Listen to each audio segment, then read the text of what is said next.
আপনাদেরও বলবো, আপনারা বর্তমান যুগের সাথে তাল মিলিয়ে অনলাইনে আপনারা অ্যাক্টিভ হন। আমি তারুণ্যের সমাবেশ দেখলাম, অনেক কয়েক লক্ষ সমাবেশ লোকজন এসছে, তরুণরা এসছে গত 28 তারিখ। এরা সবাই যদি অনলাইনে অ্যাক্টিভ হয়, তাহলে যারা আমাদের বিরুদ্ধে কুৎসা রটনা করছে, কুচক্র করছে, কুচক্রী মহল, তারা বন্যার পানির মতো বেশি যাবে। আপনারা বেশি বেশি করে টুইট করবেন, আন্তর্জাতিক অঙ্গনে টুইটের মূল্য একটু বেশি। আপনারা অনলাইনে অ্যাক্টিভ হয়ে এগুলোর জবাব দেবেন, শুধুমাত্র টেলিফোন হেলো হেলো বলে ইউজ করে ছেড়ে দেবেন।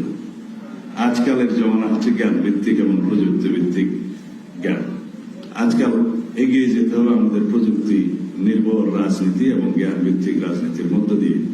আপনারা মেধাবী ছাত্রদেরকে রিক্রুট করবেন দলে, মেধাবী লোকজনকে আহ্বান জানাবেন, সমাজের বিভিন্ন পেশার শ্রেণী পেশার যারা মেধাবী তাদেরকে আপনারা আকৃষ্ট করবেন। একজন মেধাবী ছাত্র যা করতে পারে, একজন 100 এভারেজ ছাত্র তা হয়তো করতে পারে না।